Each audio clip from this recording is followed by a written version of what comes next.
O te pasilatu o to mteria nei tau manga fono au fai tula fono. Pa malono sa i le tatu mauta ua mai a pale au le taringa sua ni tai au te ton fo o ngos fasilinga malosi fa o el tatu ngā ruenga.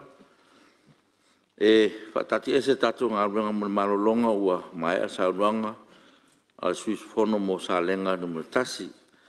Ia o le amnone mo stasi sui malu e fi sa noa. Ja, tula mai le sui o faleata. Ja, faleata numero 3, ia na so elema sui o sanganga numero 2. Ja, mo mona moli atu le waftai tele lau fionga male. Ia le, pisal fono mole. Ta matanga mal fa malustino le tato. Pa mene le tai au, malo waftai, tau tua. Ia, waftai mole avanoa. Talo ina fo ia I poti pe ona sina mai mauta a maruru fo I le fionga I mista sina mata mai ta ia e wo tal tonu lava lo nau mai tali o le mista le wo le levon se ia la wo ia o mutali o me fa tai le fionga ai o ta upulo ta talo ina le so o ta tonu fionga fono o le au tu le o me uma tonu le tonu une me ta wa onga mai ai le amatanga a fofua New Zealand mai tu zo ta Samoa na mo fa tu le onga fa onga la onga ya o ai tam fa na Samoa te ia le tunu o le fa vai le fa tu zo tas ma lima to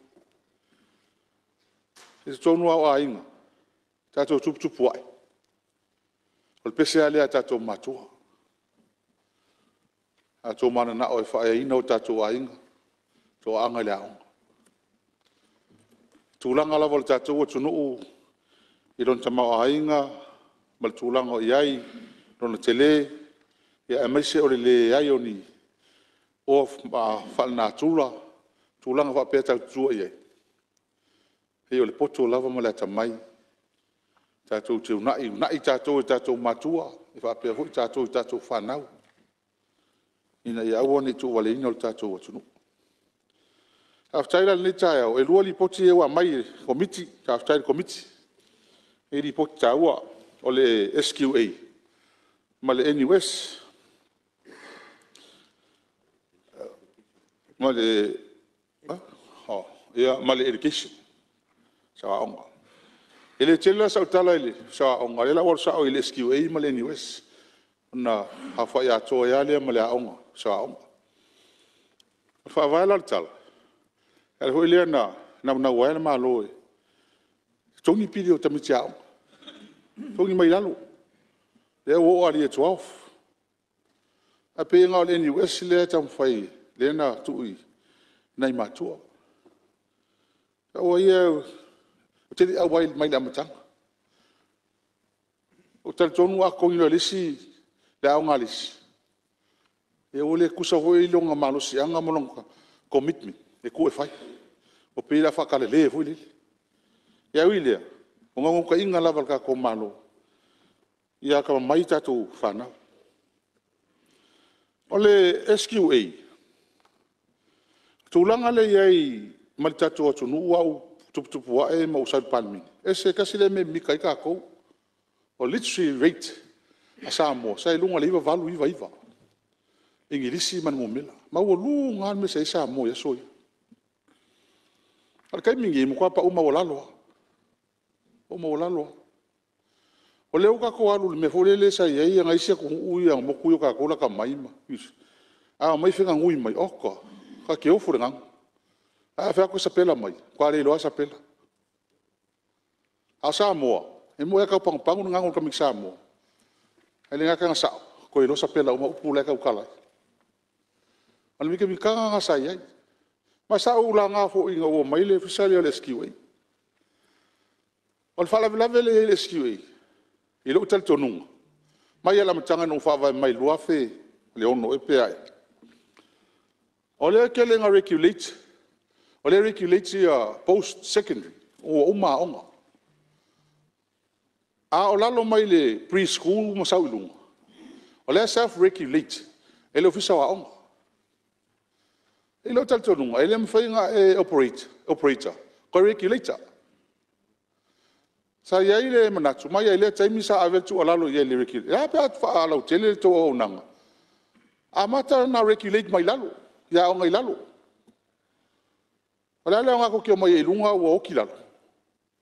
O lalo le foundation o kamiki aonga. A kongko ka ngai ele, vai anga le peita iane. O le o mai ai le so.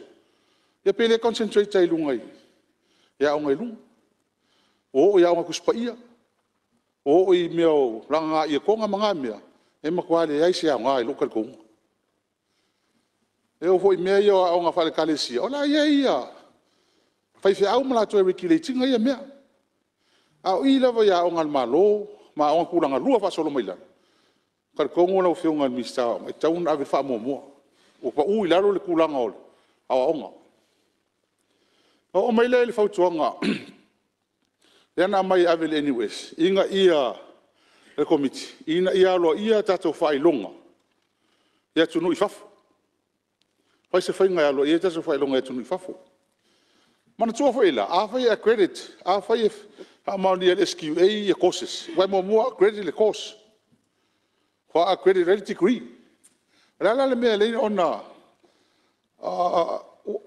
A fai o leo umana mai accredit le courses sia fai. Fatanga. Mai lunga le level le alato. Ia le se me ole ana na wai. Fo le ilunga ile. Accrediting of degrees. Wa le ua fai atoa alato ilalo ia fai lunga. Au mele la o mai. O le tele o mea o le accredit ila ko. Ah, le kelo organization kele I fafo le o fa nga ila ko. Ia simple la mele na vatu. Ia fa ta waina. Ia fai na alo ia. Tato fai longa. O le mea moni ia tunu foi fafu. E mari ia. A kunika ko fai a onga. Makako nurses. Makako leo. Maisi mea ia. Ka ule fisiringi ia vai nga ia. Ba wan me fa maungi nga onga pas. Lang ho ela sioki. A ko lola nga isi fai longa foi. Onga pile fai longa foi le la tau. E ka lang ka fai longa tangata foi me fa pea ia kele kia foi. Ola foi pui la to la ko market lepa market I la ko kan kai o so mana tu al talale miskao o se fo malo ni askaya ke no ye nga fai li fo mai so sa ye ke fo mai askali al mele ku pungi ke le fo mai fa fo mai so ko so enga ia fa kanga ko askali ai le papas a lo kal ko a so ai o ko ia fo mai askali o le fa o ko ele papas fo I fa pe ngar fa ngo tau. Ome. Ai au ngale lako kua. Lako service le fai ile SQA au talton ko ka I fo amaka I fo amaka mai au ngai lako. Ave se male service le la ngale mai oili. Lo visa au. Ai tu mai lalo o ko se ko ki kilo le ai. A mai se ka pu ingo fa ngau mai tau sanga lako. Inga wo fa vai le hipi wai le fa. Balu lima lo amata lo le Lako first degree level, the Bachelor of Education. Ono fau tuanga le mai le komiti. Ia wala I mea io faiao. O le fau tuanga le na sau no ia sui mai safat. Le fun tato fai liste. O tele malama. PSA o lif o sia ilunga ele o tele por PSC po ai. Ia fai mo le degree le ale Bachelor of Education. Ko avi e tu fai au. Tato a onga me anga maka me ngai fai onga TTC. Sau STC Secondary Teachers College. Ia nga me le mal NUS. Ko a fai degree. A wa mau diploma. Fai a onga ma onga. E fai degree. E lava diploma ke lo sen. Ilalo. Ole se mea, ole fa onga fua le malo. Fa skorsi fua ia fai a onga. Maneses, o lewa fai le malo a wala. Inga I whakupula I ai la tau. Whakatosina I la tau I mea nei o le whaiaonga, marinesi. Awa o professions ia. Po whele tunu laulangi ki alu iai. E sioki ia, it's a global issue. O le whalai tau whai tātou. Ala whautuanga lau whionga ili.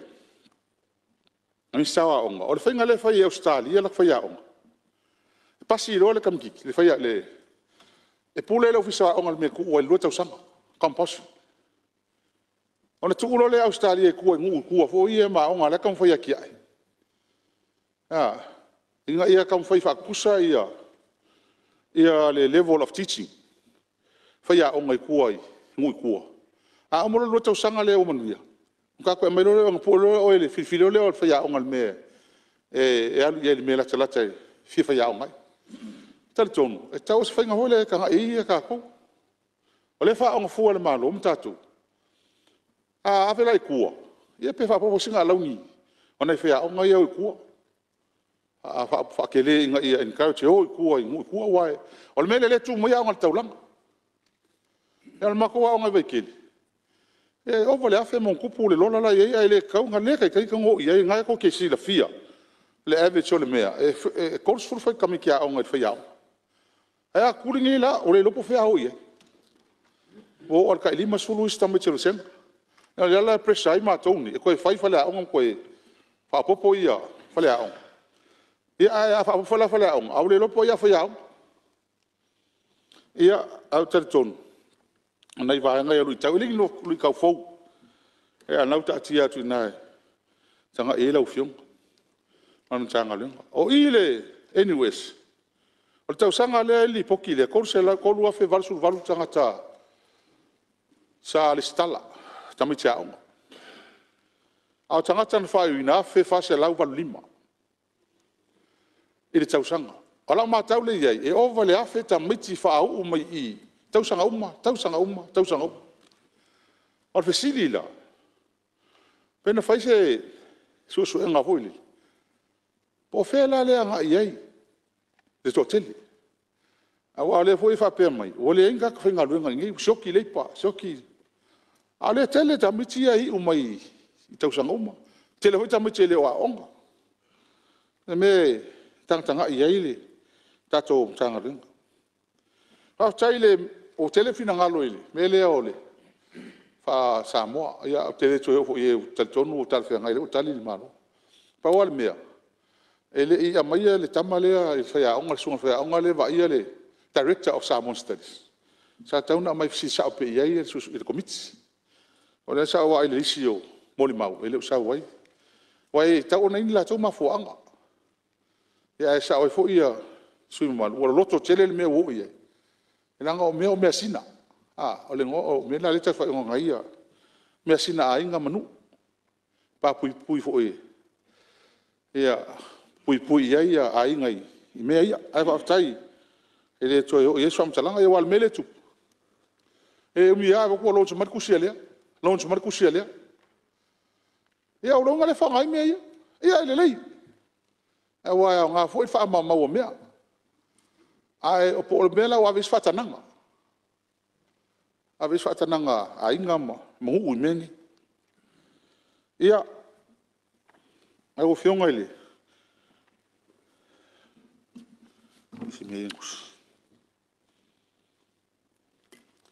Ia. Ko ngolo fionga, ola vai ia mea. Te tele foi te fono komiti. Ia ai manuia tato fono. Manuia fo ia fisoa onga mai la tau katano ina le li poki faftai. Alo, faftai. Ia. Te io se lo te le sula le fionga ile sui fai pule. O lo malo sia te tefo. O mo kwa sa ungia ka kai fonga kalia ko in fai kionga po a uma mea e sound roi ia le. Awal pole lau mai pepo a. Tali atu iai. Aftai lo fionga fai. Malo, aftai. Ia ua lava ta pena foi le te telefono o pole ko pinangal mali esu si o mulanga o maloia sanga nga numero 2 so lo malo fionga dai lava no tu lai mai le si sanga nga numero 2 ya time la no lo fiona fong fitalai se tam fai tu fo se vai fo yo le tu malo sanga nga lua ai o loto tele lava le wa sa no le te fono o matua sa uni ai tali mai ole di poti le lo mai ya lo fa pe mai la te le nga nga fatino mai la fa inga o fua fa te tau sa ngā luru ai ma tanga ruenga. E nā ore 5% na mwhai na whai. 3% sa mwhai o na ausia se vaenga. Ma le 5% e rei ausia mo le tausanga whare tupele nei. E onga le mea lea. E onga le tere o fua fa te tau na fa taatia e te lele a fia o onga. O le Facility Committee, ai se aua le sau ai lalo sa mtalanga, mafuaanga, mangi, tūlanga, fo iai. Dei se mea usau le ripoti. Ai onga mea ia o mai i. Ai siri nono onga pe a fai sira i lalo. Tupe faalu.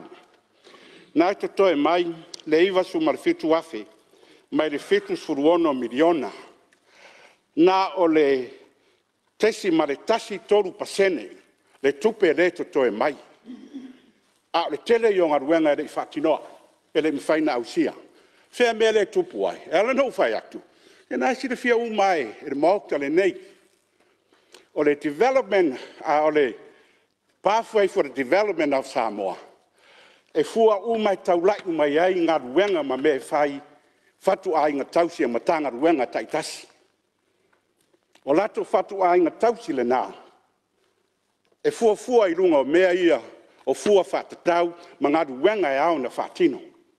Ina ia mawhaina au sia. I le onga lau le ripoti le tūlai mai. Ai le hei ama se whaupunga a le komito sa wai. Ai mai se la o alani whainga e mawhai entoi whare le iam whatino mea i. Mea ia fie loa lo sui. Ia mai se le tupe le totoe na le tesi ma le tasi toru pasene. Sa whape kaunke rea se kupe langa kele mea ia le au sia. O le tulanga fo i mea ia langa mai whapeu sila le komiti. Tang whai au nai whai a onga lava i ale nu. O le mata upule nei wa lewa na ta oto iai mafu anga e leina le lango ina. Tala fwe dasi le fia le fionga te mai tai pāri mia. E taimi ua tua nai. Mori mawina le tele o whai a onga le nu. O aha mea te tupu i to tono lato loto i whare vāo a inga ma mea whapena ua watu a maa fia ai rao a wina o whanau. Mafu anga onga le nase tasi o leisi tele ha mau mafu anga na lai o na le una ia le matanga ruenga le au mai o whaia onga rinu lava ia e whaia onga rinu. O na lau vai atu lau o mai usirisira iai le komiti. O le o tūranga le lava o whaia onga. Ia, e sao e lo se mea fau. Waranga o le sea mafua anga onga le mea nei. A sile lau whai lau whainga ruenga. Ia pēla o mea ia. Lua afe, mo tupu lau whainga ruenga. O le sea tisi incentive tele le mea nei. E le umean whai a onga i o korisi ar ese ona. E vava aia vanoa fo ia. Wa apure a onga mai aile getting opportunities lunga le management level.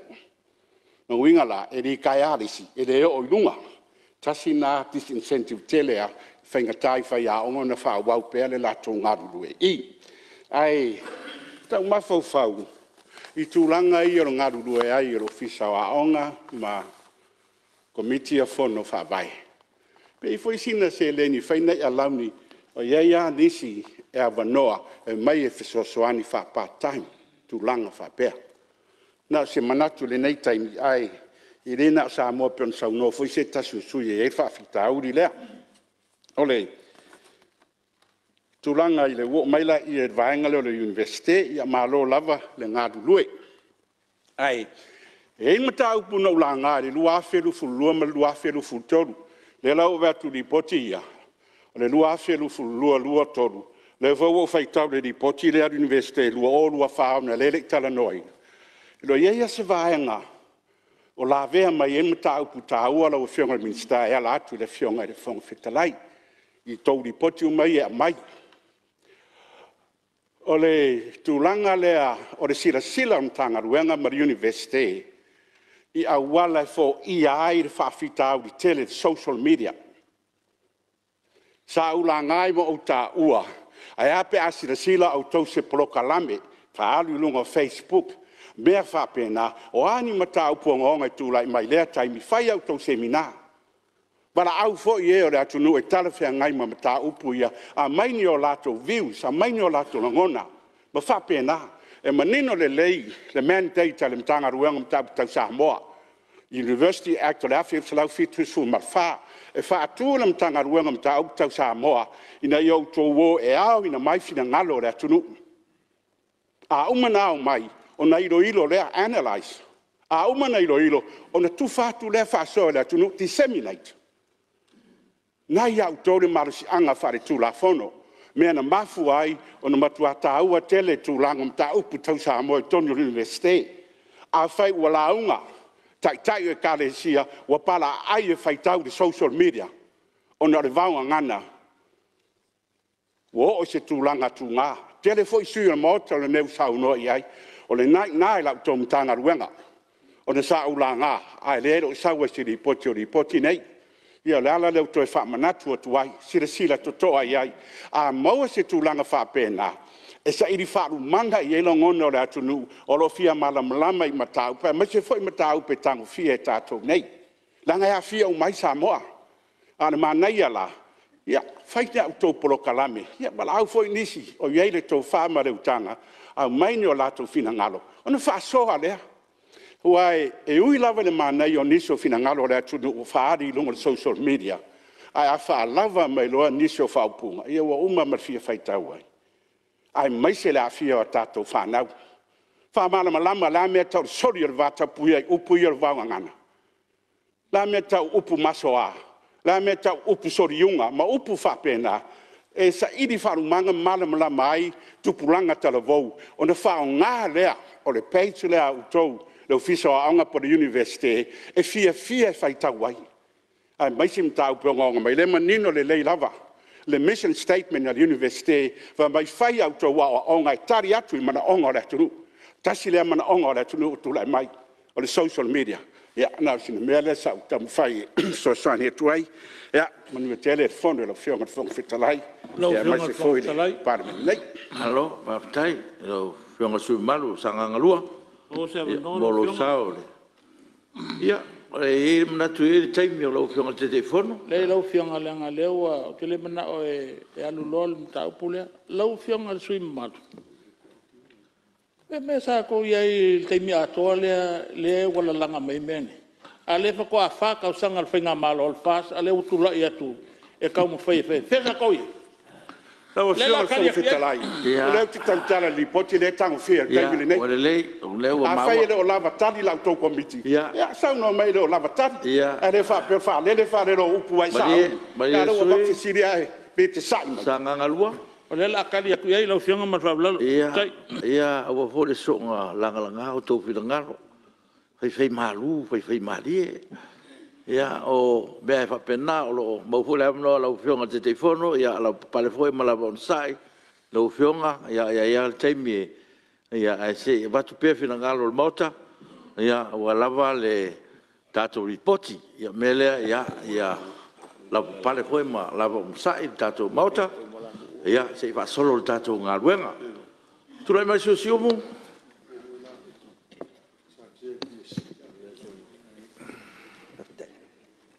Tēlo whionga le o katalai. Ia, malia atu I sui mamano le Parliament. Si, ko a mai kai. Ei whai malu ka ko whaiwa. Ia, au ke whakalo whaku lau whionga le whakatalai. Ia, pa ia maurunga o le maoka. Ionga kulanga whaalupe peinga. Ia, kai ngange o le ka poinga mamalu o Samoa lo whawhongwhonga mai. Le ngaka I Samoa nge ia ao. So se kafa lalangi. Ia lo whapenga o ngā whawhongwhonga mai ai. Ia o ke a te alo whatfo le pai e maurunga o lo tu malo. Ia sa aso mua mai ngai lua lo te leng tu. Le mamalu tatu fal tolu. Falu polu. Ya, male tapo inga mau al tatu tu malo. Ya, kapoi maya. Ale mangisi fa singa mga pupu lava i. Ia ngei mka upu ngei lipoki wa fa ka ko mai. Ai ele i fa ese manatura o fionga fo fitalai. Au e simta upu te fia. A file tu alo fionga. Alo nga maka fongkanga ngi vai aso. Ole moa se mafana fana sa masani ai. Malo fa laro lava fa mulmone fa filia. Feo ye Yesu mamana hanga lo fa le sa ku lai mai. Lo fiong ti wo le se mamalu pal mene le.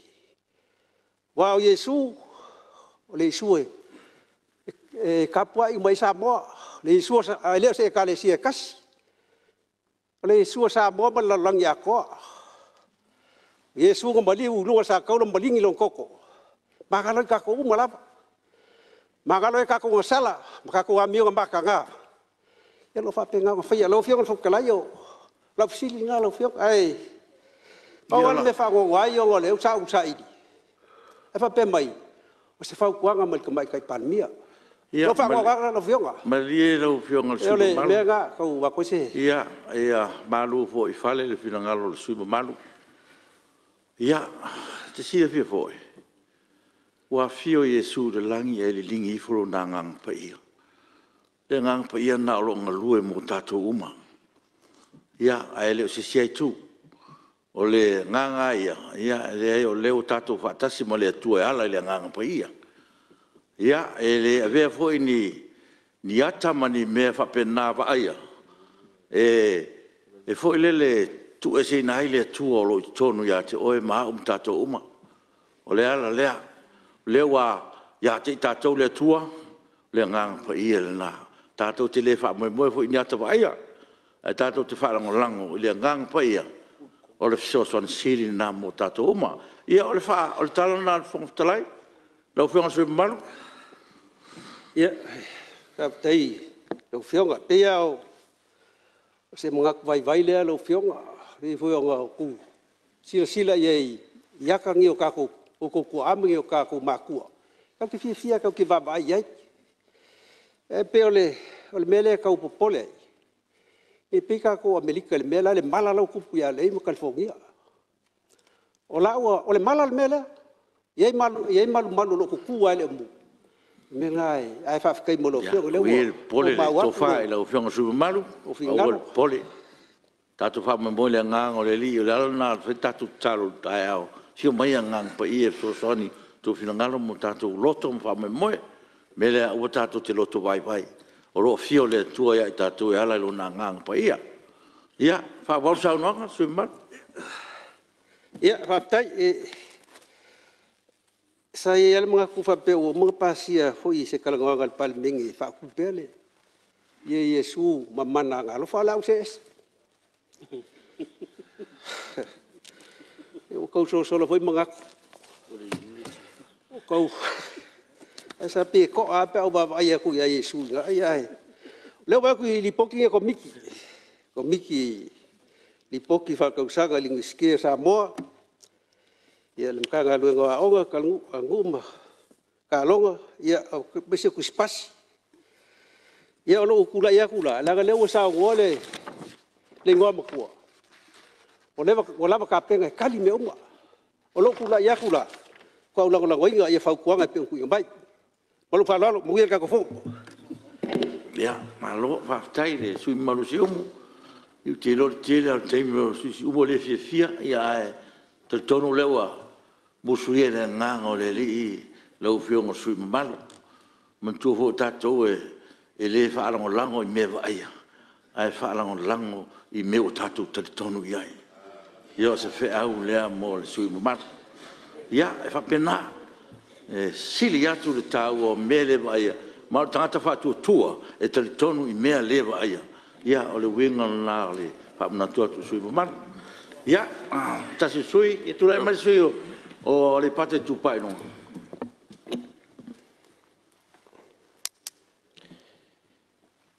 Ia, mo rea tu le nganga whaaftai lau fio, kali whongwhitalai.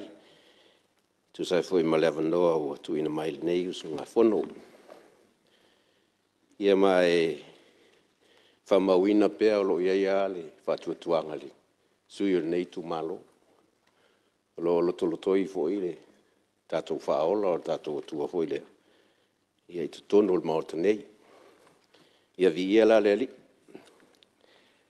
Ai, o le tula ia tu nei usu ngā whono. Ia e anga ila vai ripoti e tolu. Tātou mtanga luenga wa onga, o le universite au au, Samoa. Ia me se foi le vaenga leo tātou tu spasi tau oloa le SQA. O fionga e mua na watu le ngā whaafitai mtanga luenga. Sa fito i tonu ia i malta penanga, ia me se foi o ngā luenga sa whaatino. Whaurulungo mtanga luenga, me se ia fionga minsta. La tau whātou whala inga, me se foi o le tau mawhainga, ia o ngā luenga sa whapea na whaatatiti al tau sanga. O le au ai ai nisi o whina ngalo le mota. Ue ai vaenga ua ausia. Ai foi vaenga e le i. Whaatinoina ma ausia, pe ona iai tonu li poti. Ia ai le si whaatau waa o le nei tu malo. Ia ele ia si atoa.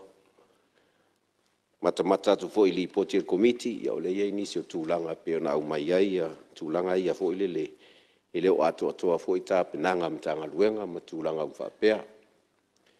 A le meta aua, ia o le au mai, e lau li liu i ere tō whā ma le whautanga poto, a le palemene o Samoa.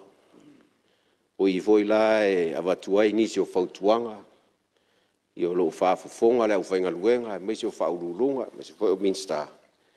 Ie, tā pena iai, tā oso ele, tā tō waa, sao Samoa. Ia, mo tausanga o iluma. O le meta ua lea. O le sona, ma o onga mo mai i lape, ia, me se foi o se mea wa ela, ia le sila mtanga luenga i tausanga o tuana. Ia, e fotu iai le tātou wanga iluma. Samoa la lea, o le Samoa la. To e whale lea ni mea le atoa, ia mo toi ti mata le upenga. O le tūlanga i le di poti le ofisa o mtanga luenga. Ia e mai tau lava e telea na la unga iai le nei tu malo. Tūlanga lea tau wa o onga. Ona o lau o lunga lava nei tu malo. Lea o tau wina, lea o alo whanau. Mai se lava i tūlanga i a onga tūlanga lua primary school. Tamu whai pe iai, ona o iai lava i ia ina ua tūlai mai fo ia ue whai ma. Whai pule o le mato i tūmalo. Ia sai mai tau wina lava le tūlanga onga. Ia maale se tūlanga maua lalo se i tūlou. Si o mato fo i tūmalo i tūlanga taua o onga. Ia o lea ua iai le tūlanga ua i ua antapunia se tasi o a onga tūlanga lua i tonu o le mato i tūmalo. Si o mato nu o utongia. Ia sa masani ananga la ngā tūlanga ia o no le lavo whai a onga. Ia toi whaopopo atu loa ma le lavo tamiti a onga. Ia o no iei mafuanga. O lea ua whaafonga foi ua whao iei fina ngalo ni sio sui. Ia o e ile tūlanga foi le migration, for the urbanization. Ia ua tele ngā i mai sio mato i tūmalo ia le ipata i nei a pia. O sa ilinga lava tūlanga i ngā luenga. Sa ili nisi o a onga e, wha onga i alo whanau, e lui ai. Ia maise o leo o lotolotoi umal toa tele o Samoa i nei taulanga. Wa vela lea matūlanga ua ngai mai ai. Ia masa ili ele whanua matūlanga wha. Nofo ai nei a pia. Ia o nole. Nau ta inga lea ia le lei. Le tapu e ina whanau, le lei a o ongai, e a ongai. Ia whapea o na whamanuia fo iai le atua ma a ngai atua i nisi o whamanuianga. Ua vela al tūlanga lea mo mea ua. to alia ai ma ua whapena o na taulea iei nisi o tonu o nisi o aonga nei. O nisi fo i o lo mo i lava o lo alalam papa au i tua i si o mato i tumalo. Ai lo tau savali mai lava. E ngā lua ia pia. Ma lo iela tūlanga lea o lea ngai mai ma au mai alon whanau. Ia wha o ngai nei pia ia mfo i tui. Ma navam to e ngai atu. Ia o na ua kere fo i ngā usange a ingai kua. O le ingisi a ku wala la o ngal kamikiki o le po o le se fa karima de fale ma ku langa u fa pea. Ia sa fa karangoa ku langa i makua ma al kasinga o aku ngalunga. O le malu pui pui o sa ngale mu o alon whanga. Pea o ngai kua nga o la kou o le ko kere fo ingisi. Ai ia o kau sa valia ma o mai alon whanga. O le ala ko e lua ma ko ngu ule o lo kalalava onga. Ma o leo kau fai fo i e wakua ingisi o alon whanga o si o mako ngu kongia. Ia ma o ngai i vailoa malalumangu o ngisi fo i ua o nga mai isa koa o ngai laka aku la ko whale kua oilea. Ia whai ngofie le whemalanga i ngā alon whanga. Ua waku le whamkalanga lea o ngai masangi ang mako langa langar ku langa lea i le whai kiki au whai aonga. Lea fui sa alai anga ku i kongo le mako upokalame o le kaku polo keki o le milionga. Kulanga leo ma kong fa ma ko se la sanga e fai e ya ngai trainee e fui o trainees ya ngai kamiki o uma mai ya se ngas full lua por se ngas ko lu mai korisi ya o mai o le ausia le maka e o ile inveske o Samoa ya pere o ngo foloa ya vai o le ko o le ya le kam fai ya o mai e a maka nga trainee so swangi wa kele o a onga ia ngal kai ko lua fai ao valu vasenga se lau limas fulu le sia onga pe se lau le sia onga ia masia onga le le pungi ngei sai lalo limas fulu o le au sia limas fulu ko pungi ngei pe ia ko e coach fulu le fai ko mai kila wa ia ia o sia ma ko langa ka mo fainga ka fola mer ku langa le e sa o fo ingisi o sa uanga a faia o nga ka ko ngu ko ngu e ia fianga ia fo ile le pe o nga sa uangi so sui pe ai ka i si ai nga fa pe nga le nga ba kwari ka le ya o ingo fa ngau al me ka ua o le ka mo fai ia lava ia faia o nga i ko ngu ma ko ku malo o lo ia ku langa fo ile le a fai o le ngu ia faia o nga le singu la ka ia fa fai ngo fi ai o ke ro ke le wa ngole e fiu fo ide mixka mo fa ulunga e fa sala la wa ngo ia e le o mfainga fa ku winga o ngal ko ke le fo is fa ya ia ka mau yo ke ro fo ka mo ka mo ka ngaruenga pe fa ia longi mo ngo fo kwa ma ku langa u fa pe ia pe yo pa unga si mea ia ka mo fa ye e pe ila e o kwai se so ka ngore ka mo fainga le fa ya ngi anga ide ingweske e le ka ko FOE e po le faculty le o le education. E se whainga fwile le spokalame reviews, ko pokalame keita ila ia ngai kamiki e le au aku maka. Ai a maka walau mako whakaikai ala wai ngai ki enki sa ka mo whai mai wha e kausanga pe li mau na fo trainee. Assesse le mkanga ruenga. Walau mwhainga skosipi rau sau i le ingweske ka mo whai ai.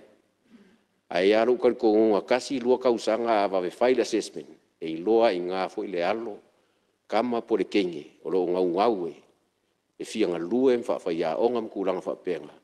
Ia kau le whakaria lai, a waweang whai assessment. Wa kusa pe le au maka le meske, a lau a mangku fo le o langei, o le kele au kausanga, o le kele fo i ngā o lo i loa. Ia whai sa whakala le kamikiki ma le au suenga e qualify e sau le NUS. Ia o ke loa kasi loa kausanga o aru whakaikai. Ia e lopo i e kawala mai le wala ulia le akua mang whakamangianga. Pela skulanga ngā si silange pe whawhea ngā accommodate le need le a fo i lele. A whainga whauau. O le pokalame lai whaingi. O lo ngā lulua e marasea si aonga.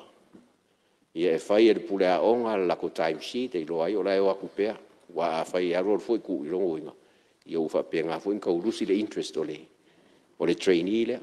Ia lo kam fai ia o lo ia fo ko le skorsipi ma ko kumaro ia ngai alongi laiki mo alon fa ngau ia lo kam fai ngai ia fa au ia kulang fa fa ia onga ia a uma ia e sangi ele sia o ngai ngai fa maungia di poking e male me se foi o nga luenga fa kai nga luenga le nga luenga kwai mka nga luenga wa e fai la assessment ia fa wa ko ile lunga ia o se ka mo fainga nga o le e ko foi le ia kir foi le ne FOE le NUS ia ko le se kulanga foi le fainga ka mo teita ia ka ia le au maka ile ingmeske ia ave le whawhaiao. Ia o se me fwere le amoa diploma. Ia makamaka i ngama. Whakaikai ia iao. Ia whaawau koe le ilunga pe a koe whaise si assessment. Ia maa onga inga ia maua rong whailonga degree. O le kulanga lea e wakoe fwoi ia se kulanga o le ingveske. O ngisi o mea ka ua e skolsipi o le polokeki al makoi kumalo. O le kulanga sa iei sa kakalanga al foundation. Alumai le kai lava ka maiki. Ele i lava ka maiki, ele i uma le allocation sa whae 5 afe i le semester. Ma fua kulanga ia. E ngao i ara o whai o ka maiki mai iari paka e qualify le NUS. Ma o resi mea sa mako au kirkiro iai. E iei ka maiki au maka. Lua se lau ele qualify. Ai assess la kum ka upu 5. I wa o le best 4 ia include ai English. E kasi am ka upu la ia wai maka. Asa wa fa ngang sa mo val school mo ku pe was full. Pa wa le ka upu pas ala ia maka. Kol se full fast full isi maka upu. Ai fa ya kula mai invoice o le la pe ile. E polo keki ka mo fainga. O ngala sa ka mo fai loa ia mako ngaluenga mari. Mare ofisa o le fonga whawai. E koe assess langa e maki vai aku. E kaunga kāpiki. Ai maki loa ere kai kainga whakia. E lea alo po o se hafo ia kali i pore a whingi. Ua wairu peina le saunuanga sui mamalu. Ia e afu na watu sef sosoani no foa. O le tatou ngā ruenga e whesi tele o le tatou ngā ruenga. E mai tau atua no foa o tele fu isim tau salanga ni se sui. Pere ngangale sa tau whaila vai tatou ripoti. Ina ia sisi tope me o langa i tono tatou ripoti e moni. O le ofisa onga o le metele. Ia o le whasawino tatou taimi man tatou ngaluenga o le mafueo na apa atu no foa. A tono lo loma fo le tatou tala le tupe. E unais e awa noa ia tatou launga whalau i tele. Ia pile nganga na tau soso na sui malu. Ia lofangia me fo ele soso ni atu foa. Te le tatou ngā ruenga o toe. Le ho umanta ua ni sui. Ia e manatu lofa fo ele te fono ma le fionga mista. Ia pese i tulanga na ina ia whapupu e fo tatou ngā ruenga. O le soso na tu le sui malu. Whaftai e awa tele le. Nei sui le o fionga ia o le a whapena o na whaipe o na mailo finangalo. Ia o la ese matulanga ia a pe tulanga le fo ile le ngala kulanga le inga ia worth le semester kama ki marku pe ngat ko ngai le sa fa ku inga ia avenga se lua maka upe ko o le very full program ia o ngor kulanga nga fo ile le kan ko wa le sa kula ia ere mfainga pasia nga ia alo ia ngor kulanga nga ai ia la urola se maila le SQA ia fa kai mo le a ka mfai ma le fu ka din malo le fa kuanga ia ka mfai ale ku le ia ka ko degree fo le recognition a misia ko ya Australia ngi sila e mo le ko le nga fa kai ku langa ka mfai ngal ka ko fa la ko ngale SQA na pa wanga si mela ikiki ale va pe fa kuanga o le fo e mai ko li poker komiki e ku langa le fo ile le fa ngo ka ko li poki la lo le fo kasi ise mkanga luenga po se fala pukonga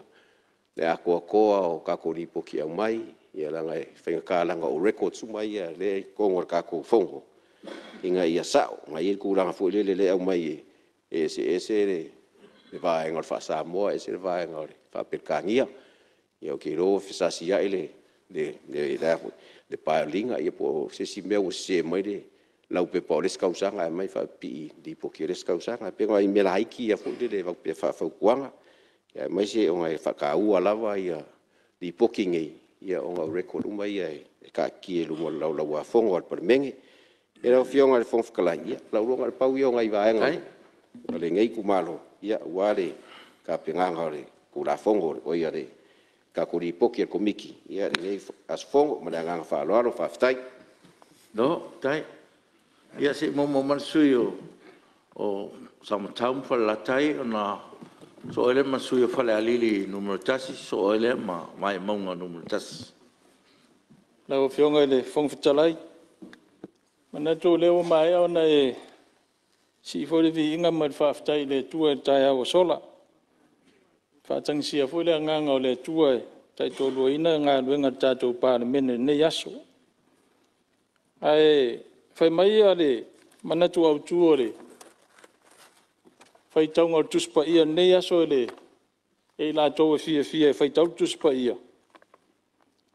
Whāna na muina i la masima. O le tatalo ma le anga le lei. Au le kolose whaolo na whai upu e ono.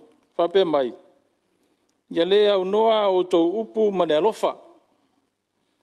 Ia wha mai i la masima. Ia i loa e o tō na whai wha tatau se tadi. I tangata tai tasi uma. Io, o le wha malo se au lea e. I tātou pāle mena mese le fionga te whono. O le komiti. Wa leo wa atu nganu nis. Ia, wa abe ese le atau Yesu sa i tu ola o fionga. Ia e pio se wha manatu lea. Ia nofo sa uni tātou. Ia lo tātou wala wina. Me lea, e mole atu lea nganga whaaftai tele. Na o fionga te whono, whaapea sui maru o komiti. Sa ngafa ma le ilo ina o neini poti te tele. Watu fwot wha malo le fionga minsta. Ia o whaururunga ma tā ngā ruenga o aonga. Ia whapea fwot tātou universite. Ia whatasi e mare. Whaapuptonga po le ofisa o tuspasi tau waloa po le SQA. Ia mo le whi tā i tunga e whaatino ina ma le tautua ina o si o tātou watunu. E lai titi asi Saufo nei tu malo i le ripoti e peon tu ina mai. E le fau nei whawhita audi. Tātou te tala noa i tausanga umai nei whawhita audi. Ia maolo ave fōre whamua mua re tātou malo. Ia e le tūlanga o awa onga. A wao se atunu manuia. Pe a awa o ina le leo na tangata. Mea le tā ua tere fo i lo sui le. Ia le tūlanga o awa onga e peon tūlai mai. A o le whautuanga le komiti le tiutiro e tu iai. O le alo ia o tuspasi. E maua mai lo tātou universite. Ia tunu i fafo. Ia o ta manatu o se whawhita auri e le whaingo fie. O na maua e se fofo. A o se whawhita auri e mo mia le ngā lulu e whatasi. Ai mai se lava i tu tino i e tolu al malo. O a onga. Ea o le universite man SQA. O wafo i o a onga e whawhanga ina pe whitinga le universite. E tā ua la i so manatu le wa ai o le malo.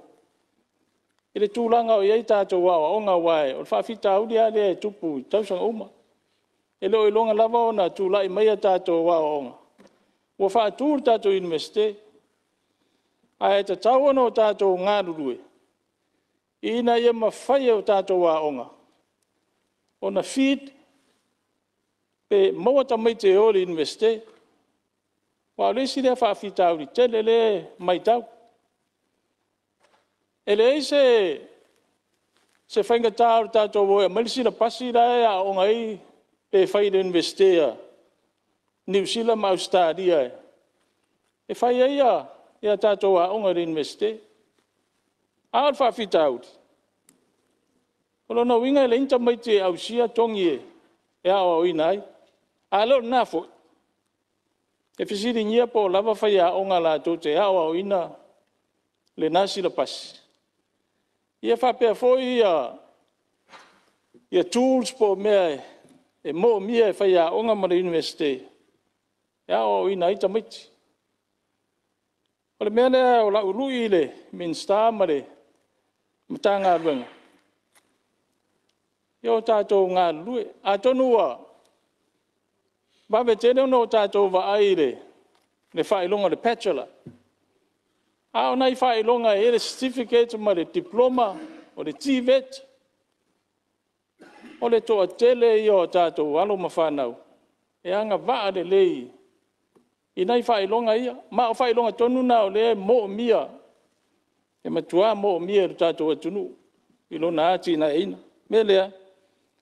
Ia. E o tātou ngā rurue. Te lea me mo mia lo fisa wa onga. Tangi mai tutongi.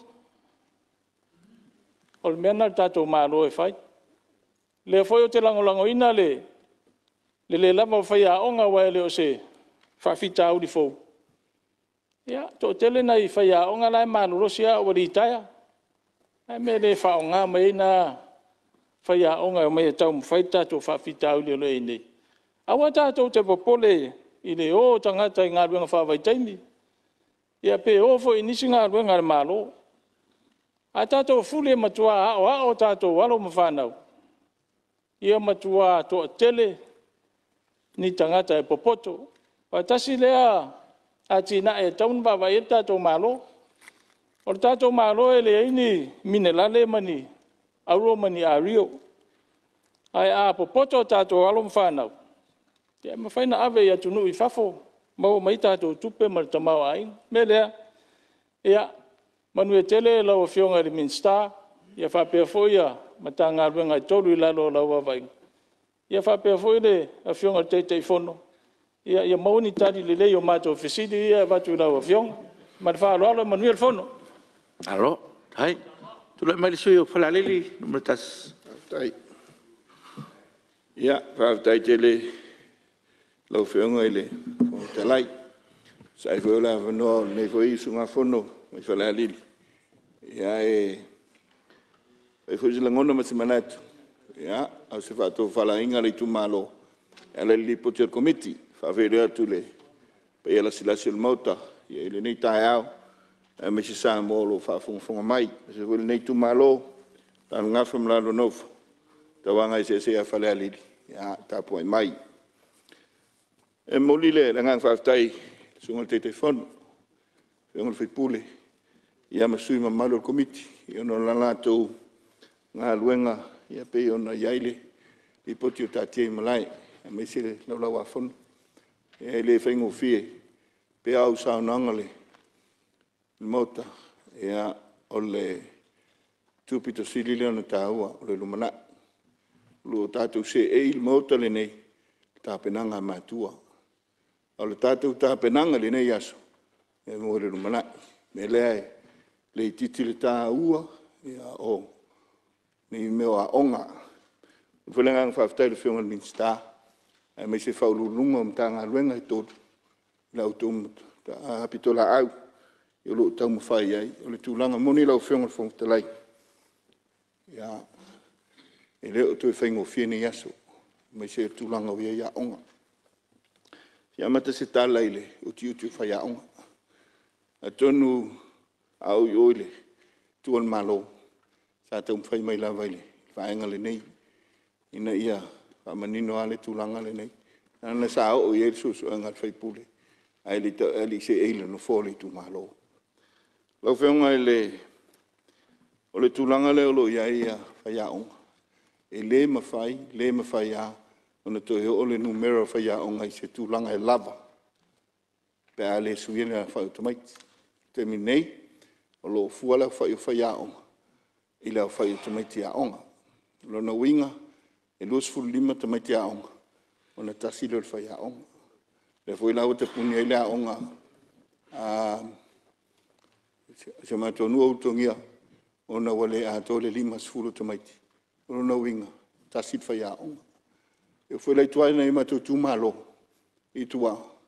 Ia na le tai fitu sfulu. Tai valu sfulu tamaiti. E ufa solo. Ina alu ilale numero. Le ala le nana o le lua pe tolu pe whawhai haonga. I mantu a onga e lima o lo ia. Na o le lua a onga e tai lua se lau ia la tamaiti. O lo tu whaatasi a onga. Tu whaatasi sa le lua po tasi.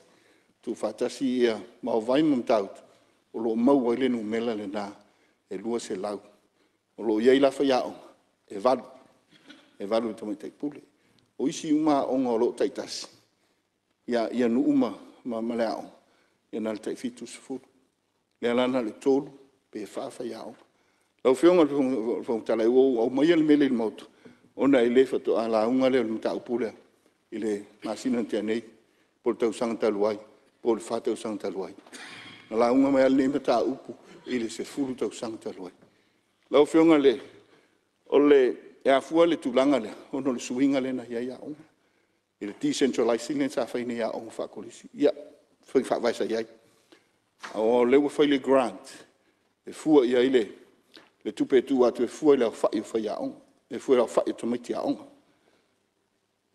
pa wala le met tongel malo o le fa ya o male tupe le vatu is a grant e run dai la o tuana ya matua o ngai le ato se la ele ato tu lang sa yai sa se la ta la alternative o na winga ala o ngai se la nal fitu a feli ma se la e run dai la o ele tau sanga ato o fa fita u le o le o folinga mai ia ise upoto ia te o discriminate la o e fu ai lunga ele tupe ma la fa to hiti lona winga le ma fa ele ta ha winga o le ale ona lo to fin fa vai o lo mu ta ye o le nganga le da o wat ya sto sila fin fa vai la ngol tu langa le mai fe tu ngal komiti to sila le fitu na inga fin fa vai le foi la le te milene pa wale tali le o tali ai le miliona nei komiti a on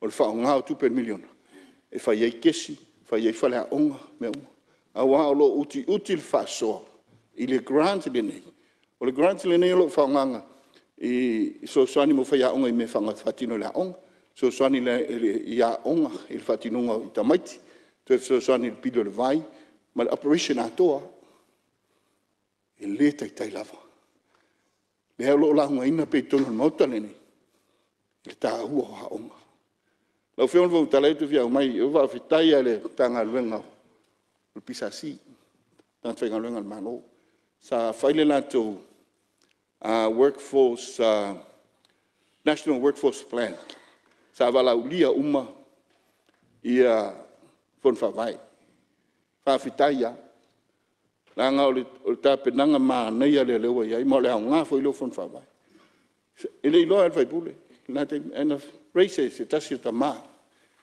sa ongai ta ongai le ia lo foi tu ai ti e to tu tilo ai le potile na the national workforce plan ale al pisasi na manino al talan fai mai sila pisasi fa le tonua onga o lo ma o ile manatu popole ilisi workforce ilisi do suta sanga ngai mai ia velo feminino lo no venga o le lo tu tonu al malo tat mai eventually le nganga ia ina ia to sila le fai fa vai le a lo langa pe ai tonu mota le nei fa fita audi a fita audi ia tu sa yo tu langa mai sia ia onga tu lai me venga malor fa tu le tu sa mota sa silingia la sa ungo ye le to ye inta to ha ongal malo ai pe folingo loa wa wa ai tu a pe wa outsource il tato a onga e so sani malo na isi vai lo fe fong te lai e no te inga ya ina ia to sila fin fa vai le na oi vai e lo fengo fi foi tu malo se le ni le wa matu e nai komiti aonga ia ua o se tu le lei e te pu e foi so le sila fia ia e pitai mo fenga tauna to tu fa tasia onga ina ia mo se nu mela le lei pe o le nganga le ia ina ia sila ia mai se ale usa no le so yo ale pat ia se la tu onga ia ua o tapu ni ato ni le lei ia la to tu fa tasina ia onga la fe mo vo talai e le sin tu lang ta ua le atono le si foi le no na la yo no fenga malo pa tu le tu sa motas e ave decentralize ave tua o tātou atina. Awa o le mea ua vai nei, wa matau ngā ngai mea pia. Le usau no vele su vai tele, ia o tumu la tu au. Aisa, wa ngai mea uma pia ia onga, ia a meise, ia services al malo. A meise lo ngai pe tātou, le ngā luenga, ia i falfai ngā luenga. Le nganga leo miliona sa fai. Ina ia tu, o tātou tangata ifu, mātina. Ili aia se sengo lau fast food tu lai tono ofisa. Ma le fast food tu la e tenga lua e lau papovi tu lau. E se senga. E ati na e uma. Au le nganga. Ina ia feso swani. Ile tu maafitio iai. Le lau fa solo mai pia maanga. Ma ngai mai ngā luenga. Ma mataiona. Ngau ngawa mato wa o ngai tua. Lesi lea. E mai se foi. Fa tuptupla ia ai. Fa fita uli na ia pia. Mai se lava. Ia i services al maloi. A walam tulanga pena. Pero lesi lea vaenga. Ia, e ao ai, ia ile nganga, ia ina ia tō silsila. Ile whaititia mātou ba ongi tua. Ia no wanga i mea pia. Tulanga pena. Lesi vaenga lau whenga. Ile tulanga whaia onga. Sasa, ia ise, tase whai e umai ngau tā. Tawa ai ai whao unga i tau sangtai tasi. E pia la iti ai la tō e whao ule primary school teaching. Ile bachelor education ai primary wo umai lu I tua foi mato a onga e tolu mai faya onga ai o mal kolisi tolu futasi faya o malo fe le mafuanga a sila le utilization so itu lana ia pe tu langa le na wa fitfili umal teleto o ila tolo I umai ia ile ngalo secondary school teaching ia pe olisi le vaenga ia o e no sila e ia ile fatai ta inga sa wat foi tono al moto fone stasias o le sa fai le tu si le ofisa fitu su valto sanga o fitu le tu ona su to sanga fai ngana au no ma lonan form 5 sa lo amatan fai ngalo ngale tanga luengo al mel ai fiso soani ina ua mai ana o lana certificate secretariat ia onga sa fai aso ma mata no fiso soani ai I le whaonga ina ia o alum whanau le nātai o le tulanga le sa iei mātua I la aso e umalo lau form 5 a matalo na sau e whai haong ngalue ma mata fiso soani le atina ino le matifa sa iai ia a mete fiso soani mātua Lesi le va nga lo mai tau ino le wa matona la ese le 13 ala ia 12 ngata ai ia tal tonu tal se io se si le va nga o le a una ia ai tatu to mai ia I le primary school teaching lo fenga ile fong talai fia o se talai ia tulanga ia I fenga vai pe ona ia matolo nga tongi talu ai se mato angal mato tu malo Manino yo sa nanga pule anga. El pule anga me o fa sa il matanga luenga ona to faia se nga luenga I tamaiti. Ya o ta tu fesilia. Petai ya sa unge fo ile ne avno e. Fa le ho ile avno. O le fesili, o le tatu wanga nu, o le tautua. A le tautua. Ya fai mai le usta. A ustai fa maoni. A fa maoni ya tautua fa maoni. Me ile lofa ia ma tulanga leu a le wa mata tato walum fana ia ile tulanga ile le tang fiol me le fainga luenga nei va la a se sila inui ia tunu asia le malo lo sio la tu mai a mata la tu walum fana me le tolu tau sanga a mata le tulanga le nga yoi nga lului pe le nganga le ia se sila ne le tatu tanga luenga Ile tulanga lea, e usu me fulta au ista ole. Vai aso ni amata. Tava e tu fai a ngoli no ta kolisi. O, eu tau fai vele mai le vao lalole. Fai a onga o matai mama tua ia. I tu tonu a onga. O tātou walo ma tātou whanau. Lo wa tu fatu tuanga. Ina ia o ina a tātou tū manga mai lava le titi. Peitai, ia leo ese fa inga leo ia na on fa penat. Ai el komiti, ia tulanga fa fa langa le tau le poti fa vai. Ile Le si vaenga lau whenga le tūlanga o Polkalame. O te mai tawina ale, le tūlanga sa iei Polkalame, sa iaso, sa iei moa o ngā kamuta.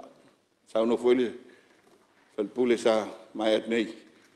Ina ia ao to mai, tala whea ngai, mo le ati na e tono tatu aingo. Te leo aso nei wa ao to mai. Ia, i suenga ma whanga e ofisa am tūlanga pena. Peitai.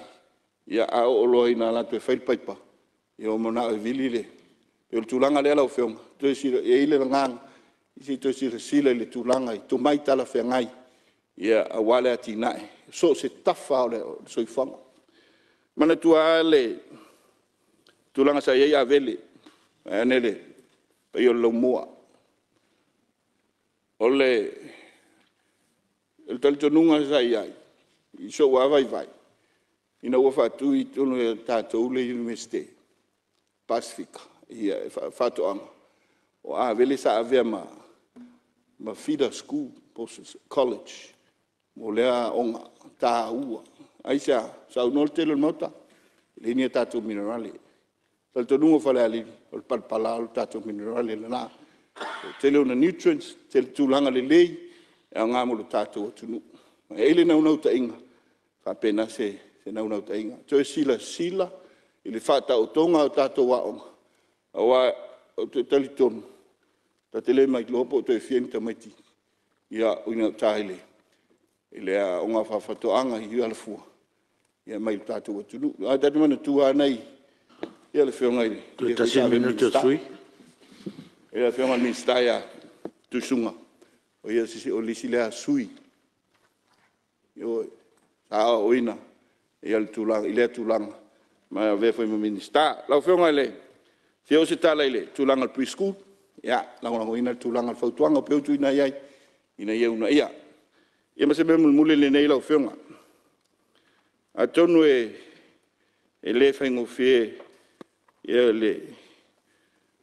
Au iai tu tonu ngā luenga. A kapeneta.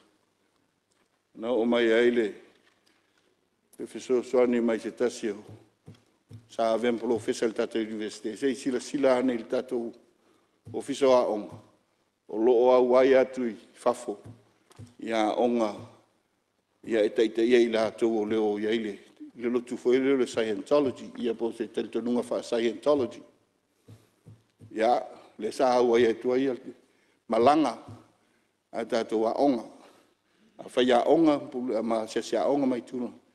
Ia au onga nei. E olo whaate tāu, le tali tonunga.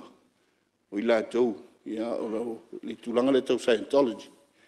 Le nganga lea lau whionga i le, o le polenga lea. Ia i le tūlanga. Lea lo ta otoai. I einai vaenga ia. E tā ua. Le anga le tali tonunga lea. Ela taltonu ele mo il kiriso. Taltonunga leo le la tau nei. Ele mo il kiriso. Faola. Ia, na un fa penatu sui falalili. Ia so soaniai. Ele tatou. Ia, na si me muli lea, lau whionga. Ele tatou NUS. Ia, lango inga telo, ngalo mota. Au su l'université il no ta inga ya tato Polkalame e tu sol tato wanga nu ma si so manga vai to no la o system e manuel o fiona te le fontalai tu sur mot so fu Ai. Rồi me sui vai monga no mutas. Salo e fai se sao ne tu malo la fiona fontalai fa tai mo le vanoa talo fats fo in le tai au le fiona me se le fiona mai le fiona le mai tai palimia pa la fiona sa fa pito ma le kapineta pe foi le te tai tu ngai ma le sui tai tai ia me se sui malo le palimene e le fese sao le li poti ale komite mo mo foi le nganga fa tai le tu malo la fiona fontalai se sai foi ma falo alonga foi ia sa tau au foi ma saunia foi ia fiona i sui fono sui tofia ia e mo le toile nganga fa tai le tu malo le fionga ile la ulu papa ia mesfoe le sunga malitoa ia olea italia taftafa suli o tupua ia meselu filufi ia ole ase teme fa tau no ena fa moe moe mo le nga fa tai le tu malo lo fionga fong talai tu sai mali poti matango fie todo o tu ina mai le motel tai au le nei Lo fionga fong talai. Ia, la le o ta o filofi o ese meu. Tu la mai tu o filofi. Tu o ia ana manu. Yo so talai le. Nai me ia wa langa mai sui winga le potel mato komiti. Ia ai ia o le usa unil mato te fono. Ia tali manino uma me uma to te pole. O le tulanga le usa no e sui vai mau. Ia ele tu la lomba le lilo le lo le fa maulunga o fa longa pe on tatu yai.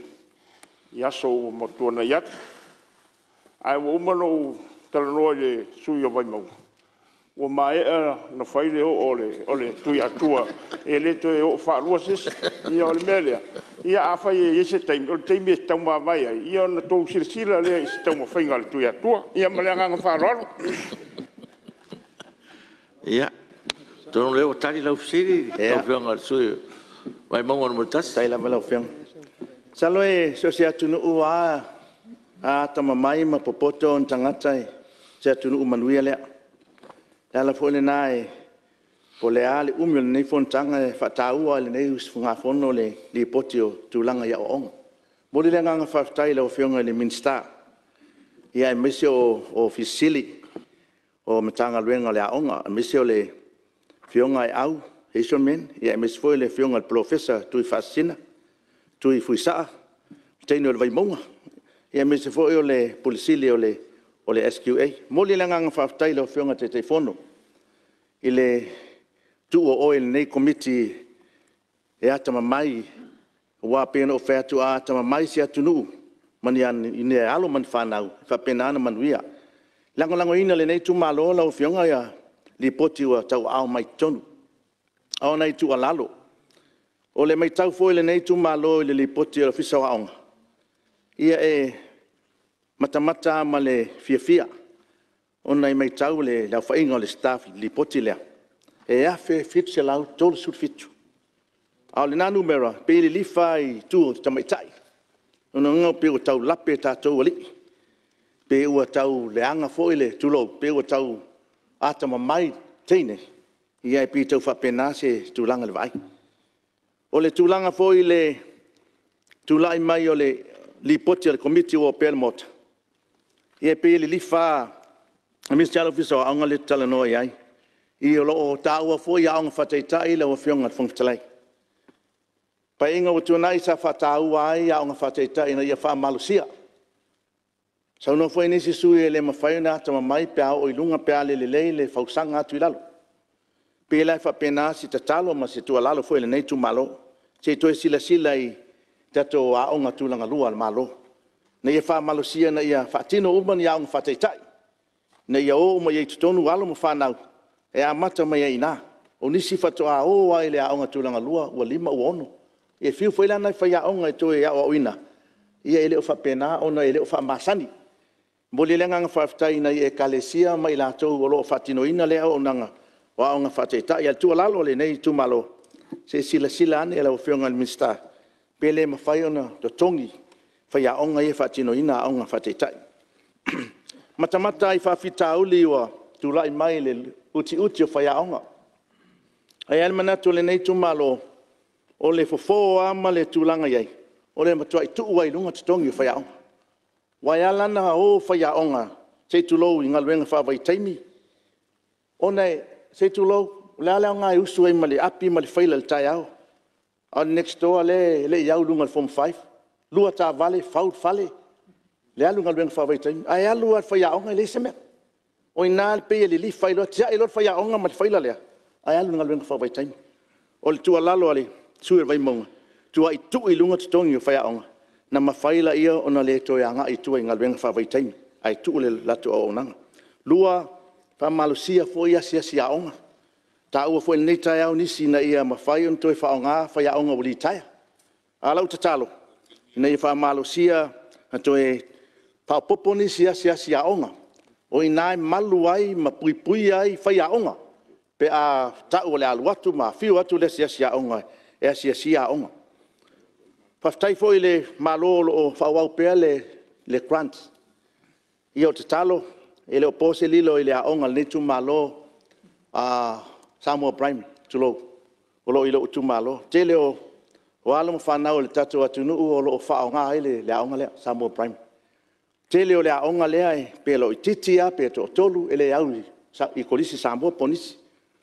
O lea lai talo atua ia sa anga i foi a te au. I se tūlanga whapena na ia whamalia i nai, ia le refa ia au nanga i se tia o se tūlanga, se tupe a watu e se o tatou malo. Tūla i mai le NUS, ia e molia lengang whaftai. O le nei fwoi tū malo i le naua whamatu atu le miliona, ia e alu whamuamua tūlanga i tau wa o onga. I le ia ngai nei tū malo i tū whaina o ni wirpaelo man me whapena. Wa atama mai whanau al vaimonga. Ia whapena an whaurulu e mtanga luenga malo. Yo o mele taimi le nei. Pela al talo le nasa whaftai ai. Al talo i le whaftai le ufionga le minsta tere o taimi e awe whamuamua le nei tū malo i piri aonga. Ia nisi o taimi ia e sa o talo atu na ua tuaina whamatu mai le fionga. Leo tūlai mai lau fionga i le minsta o tinamata mai ta milion. Ia se tau whaavawe na whamatu tupe ia. Ina i mawhaina tatongi pili o ala ma whanau. Mesi ala nei tū malo e lo ave pea i al whamuamua i piri aonga. O te whaftai fo i le minsta ma le pulenga o le NUS. Ue inisi la sanga ini koses fo ina le anga i whanau o le au sia lunga le poto atamamai. Po e anga i atu ma anga i skosipi fafo. Le ue isi a o onga le nā. I e whaftai e ia. O les fo i langona o le whaftai.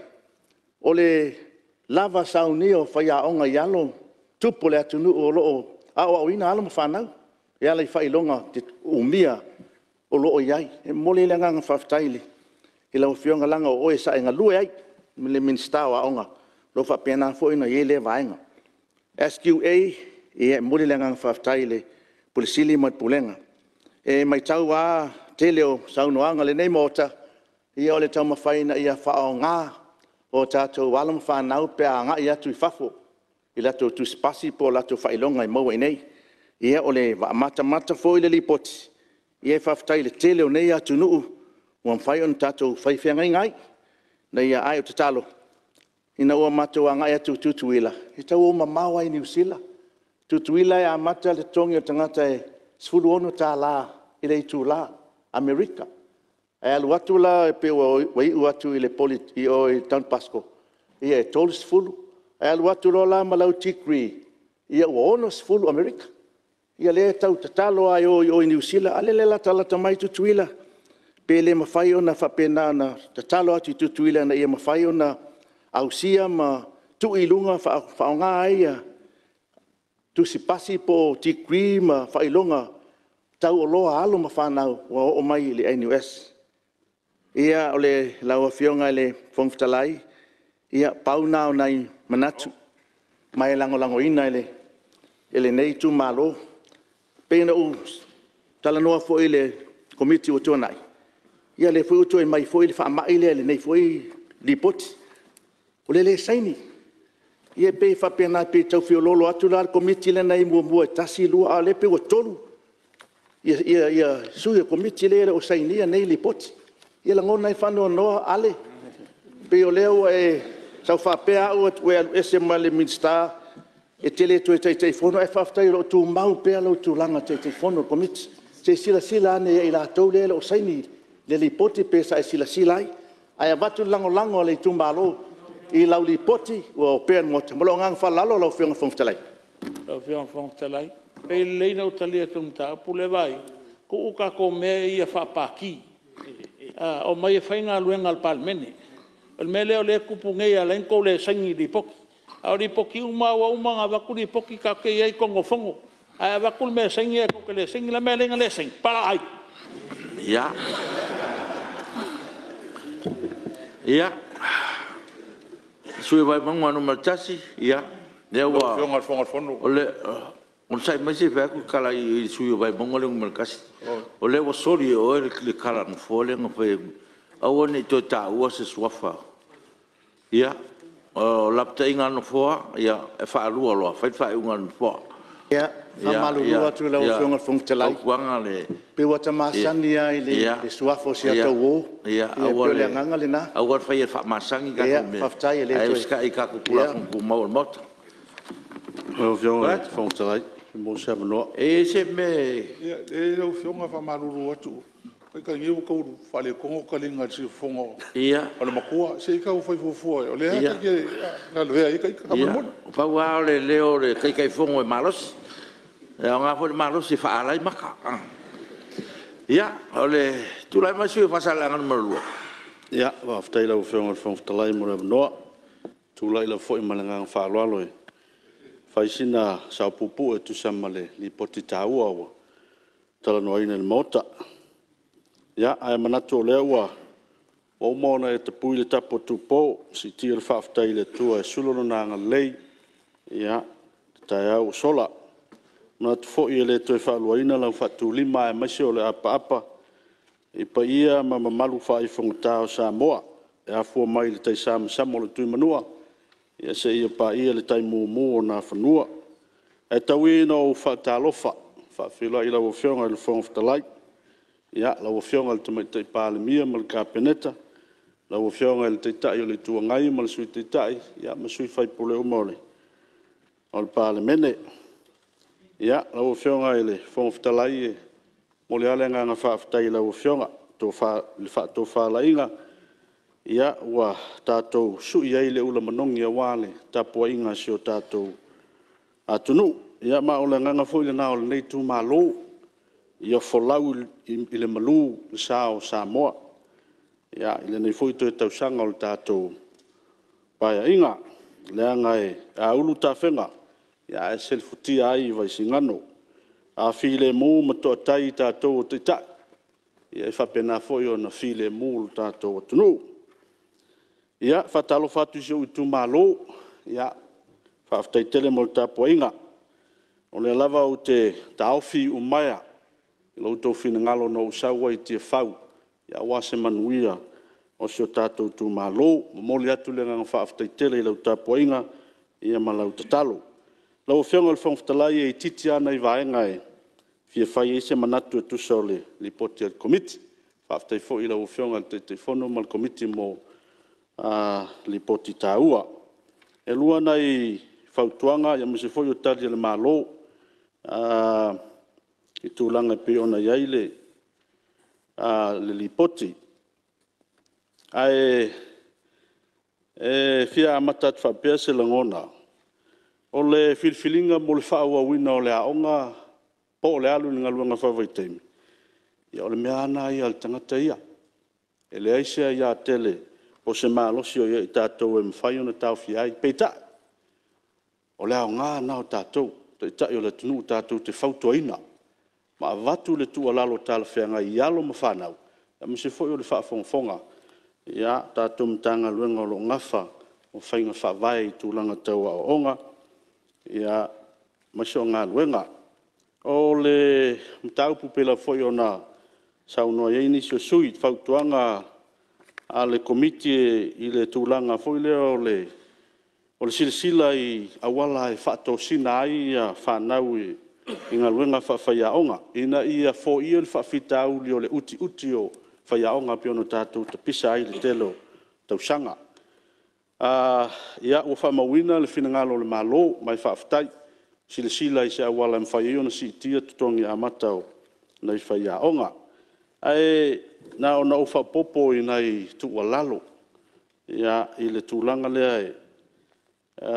Mua ma tu faso manisio na whaiaonga o seisi tūlanga e o lo o whiangai malo tom lui tau.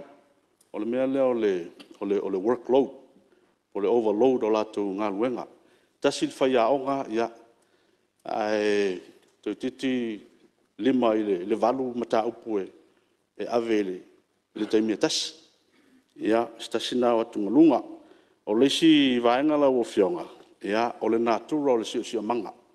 Se istanga iane e le sio manga o lo ngalu e ai e tātou whaiaonga. Mai se fōi rau whainga luenga le malo.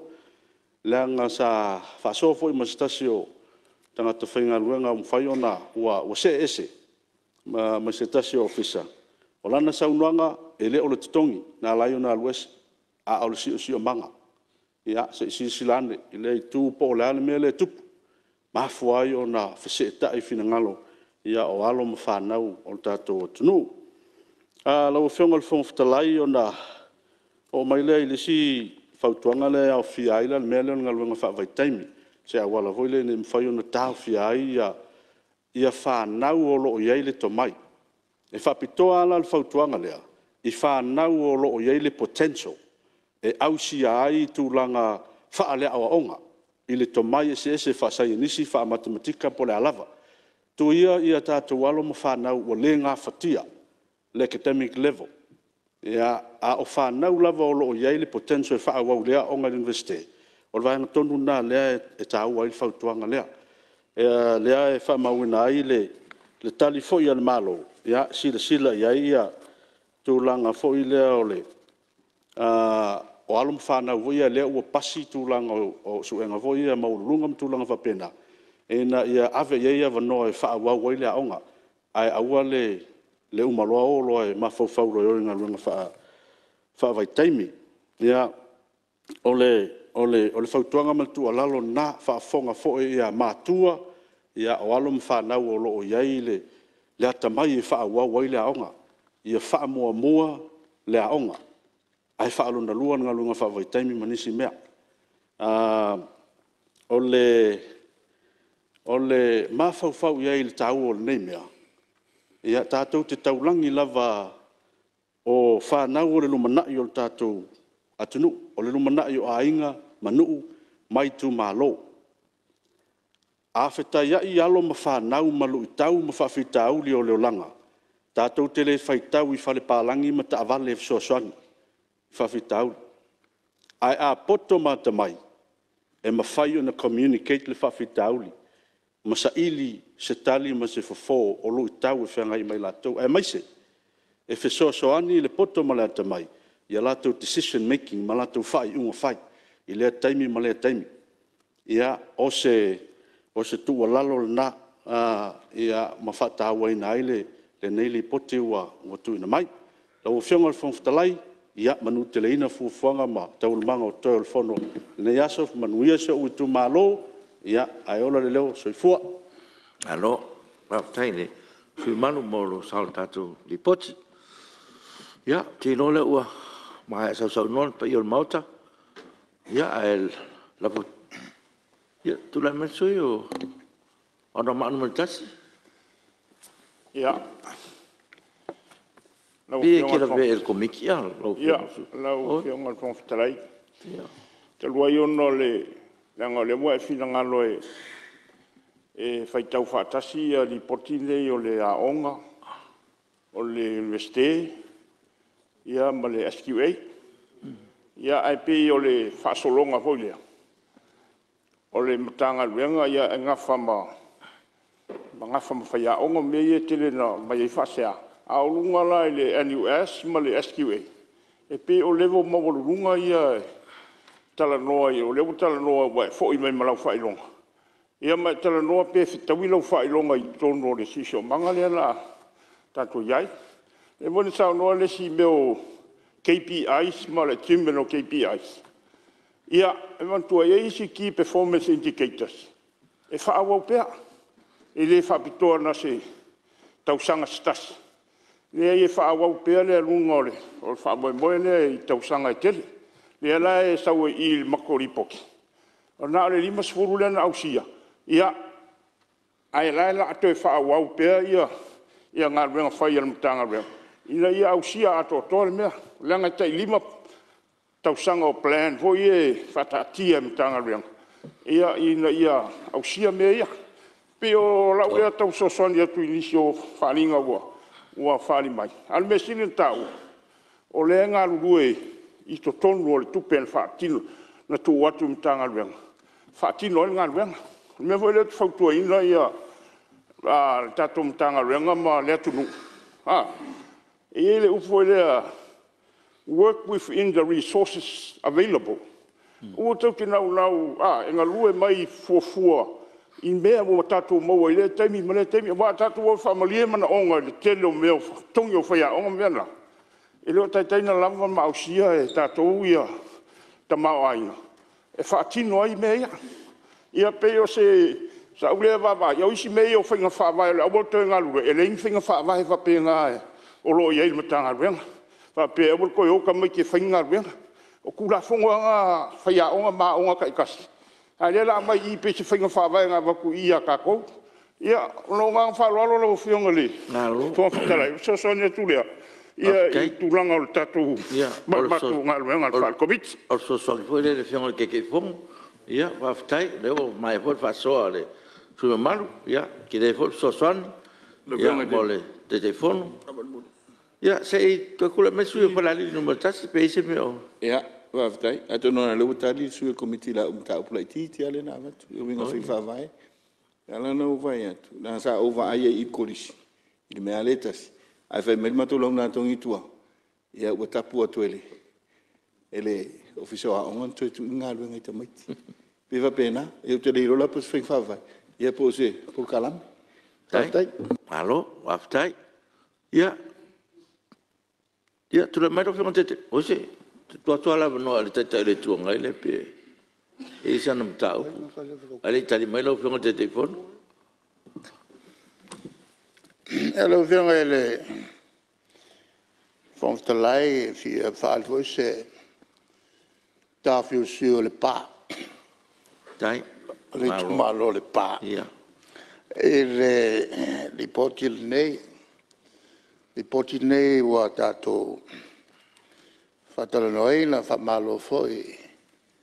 Lo fiong le on sa. E fa malo foi pale mia mal cabinet nga lue. Ele o mai na le poti ma tali foi e komiti tasi sa la to so la puleina am ta pule ta wo umaya tato a mai se so simta upo a fiai me to wa onga le o ino fanau e me to ta o telea la volna le na lai ona va ve fatu tato universite la fi salau vol fa e maule ko ngol mokrani sai ai to tonu le ol cabinet no foi le unga e fatu le universite ele fai ngo fie on fatu ino la universite ile na ole lima tala lo veo fon talai ile matawatu ile report ile vaenga le wala so tawa umali potine toru e si vaenga le o te fia o e se manatu o le vaenga le e tau le pulenga tau fai longa male mafuanga fatuai le mafuan fatu le fala tonga nei ona o matawina el tato malo na temi o fai longa o le doctor of philosophy e se tasio a onga i tono se mea mawa e le mea e tono le tato o tunu mai o le uma ona fai longa na tupu e se mana tu le cabinet ne ulangia tato e le whalonga mai o tunu i whafo pawal ne o le tunu e o i so se aonga o whae LPHD e le wha pena le tūlanga lo iai i a aonga maurunga lalangi la o le universite whae e ai i a whae longa maurunga wha penei lo fionga whangtalai o le mafuanga la whaelol fuanga ma pasi ai loa le whalapoltonga ne o pulenga o whailonga ma tu pasi tawaloa Samoa. E na ia whatonu whalau. E tu pasi whailonga tikeli. E tau awina. E tātou Université Samonei. El temi le o fatu tatu université. O le lipoti foi nei, ale pulenga whailonga. E leo whapitoa le lato ngā luenga. E le na al tatu université, ma le université foi liu sapi, a onga umai tonu o Samoa. E au fiai ma a onga whawhaiwhiau. Kolisi whawhaiwhiau, a wā ua whae e foi whae longa te tele na e kolisi e tolu ia whawhaiwhiau lo i tonu o tātou tunu. E lele titi lale ngā luenga o whatino e lātou nei. A e ele fasili te lea lea. Ai sāle me walai o na tau mwhai tātou.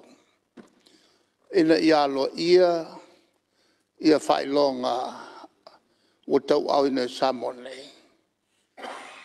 Ona pe ua wholinga mai, e whaalea o tau lea mana ia i whafo. O le mea tilo ia i whaala portonga i whafo. O porkalame o loa o ina i te tono o tātou universite.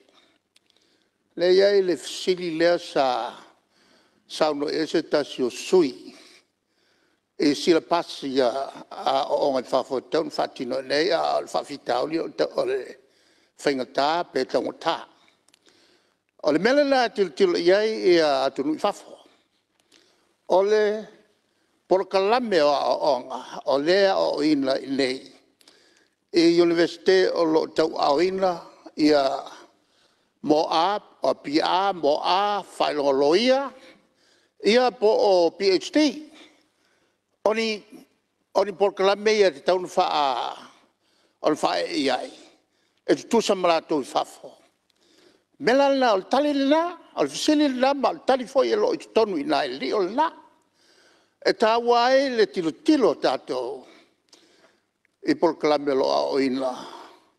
E le tātou universite. Au te whamaloa le tātou universite le lātou taumwhai. Whatino lātou tiute. Ina ia taumwhai, ina ia tu mau le alo i o tātou whailonga. E tunu i whafo. A o le mele mle mwhai na alfia. E tonu tilo whaia onga. O lo lātou wa o ina, tātou whanau, e le ngata o whaia onga. E tonu tilo e tātou porkalame. O le whatati o loa o inai whanau. Ai a whaila e o atu mawhai longa nei, tātou whanau i whafo. Ai whale tonu e alu tala. Whesa o ngai. Whesa o ngai, lale universite. O le tūlanga la, lau whionga le whongtalai. Le tupu mai ele fisili lea. A wai ei me tutupu, ka kilo uma. O le si toi ngā whaia onga. E le whamaoni, e le whamaoni, uma whaia onga. Pe whainela na klas, whaasolo, misi. O lo le whai unga, wala lata le suenga. Ia, e le kai kawa le syllabus. Ia no whaloma piki nai mea light. Ma wha au ngā lo i sana porkalame o onga. Ma ngai ma eita mai tianga, i tonua i porkalame lea. Nā o sina vaenga lai tiki sau, ua maulu runga maka. Ai roa kui whafo whail mai ai. O le tulanga whali la lele tupu ia onga uma al Pasifika. E na ua whaasalalau e se tasi o tātou minsta. Le mafu anga, ua whaafo i mai ai le telo tātou tangata mai whafo. Ona o le papasi a latou whailonga tau engineer ma science. Ai mawai fo. O le whaiunga lau tele na a minstawa onga al Pasifika a lai titi maka o mata upu ia. O na tūle longa. Whapopo e ina maka ina ia pasi maurunga. E la whaina lale na. Ila tamai titi e no whalom whainga luenga tu tonu alo na ia tunu. Ai alo roi whafo. Mo nisi whailonga maurunga o na maua lole ina. Le lana mafuai un whail tātou porkalame. Oh, tai. Al tātou porkalame. Ave ta maiti, ave ta maonga o ia whaiaonga. Alii ma te maitai. E to ono sfuru te tongi le tātou malo, ai whatino la tu waonga, ina ia lava ia whaiaonga o science. Ina ua o ina whailwha unga. O le whawhetai a le... Lau whianga whangotalai. Ia. Tui nā tue whapopo sisika ko keimika ko mangawa si whawauta ronga le whianga tai o le tuangai. Ia, le o le hula tau whai umani sa noanga ale sui mai le pā. Ia, ona wha umailolo le tatu as, ia wha umamele sa noanga. Le ua, tau nu tatu tei marolo. Le, koe a whai kūra. Lau whianga le whangwhitalai, wha malole on sai. O le tulanga na len fel tātou porkalame. O le, mai o le, toi ave o whaia o ngai ono sfuru. E whaia la to whailonga tikeli science. E la ua whaile whau unga. Ua o te ile, e le tala noa mai o le whau runga le Universite o le Pasifika i Sauti. E whawhitai mai le malo o Samoa. Ona o le whawhitau i len whengai i matato. Whawhengai uma ma malo le Pasifika. O le sulwhai role i le Iusapi. Pe iai se fofoi mata o ke enga mai New Zealand ma Australia. Ia tatu tam whanau. O waru peina sa noanga lau, whionga sui mai le pā. Ia o manatu foi, ia pe o le a. Soli tula fono le tatu temi fono, na e mafuanga. Langa lewa, tatu temi masani marolo. Ia e manatu, ia. Tatu tau si ia le asua taiao. Wha o e foi ia nesi vaianga o tutoe o saunoanga. Ia ma le tuatu foi le te fono. Wha mai au tatu ripoti, ia oa tatonu, ia. O tatu tonu, tatu temi marolo ne asu, asu fono. Ia o le ngangai o le fongtalai, ia batu wha malo. Il pa ia le palmene, ia wha pia foi le tapo inga le tatu mauta. Wha taisui malu sasa saunoa. Na ia so e tātou ripoti mo, tari le tātou malo, ia wha malo tā pena. Tātou taunu mai tātou te malo lou, tau fwoi whais tātou malo longa. Tātou sa i malosi, tāu sia i le lofo le tua le aso taeao, to e wha wawari tātou ngā ruenga. Whai tāpo inga le tunu nei aso, ia manuia lava o tātou whaivo le tāpo inga le tunu. Tātou te rei tolpo, tāu sa ngātu susfono, ngā ngai fo maunga numero lua, sa ni stato talo e fai wer tato fono. Tu fatasi o tatou loto manganga, tatou tapua i le tua swafatama, manalo maranga pa ia. Mātou toi atu i ruma o la wafio le nei vaenga o le aso le atua na mātou tama. Sa mātou whaatangi sia, lo mana i le tauawa mea ina o le nei aso mo na fuafuanga. E au aion mātou whapeifo whawhitai tele roa lofa mara wanga le lei. Sa e lo tolotoi le mea nei au whea ngai lau pā le mene ma whelafo lafo a inga le atua lo mātou tama.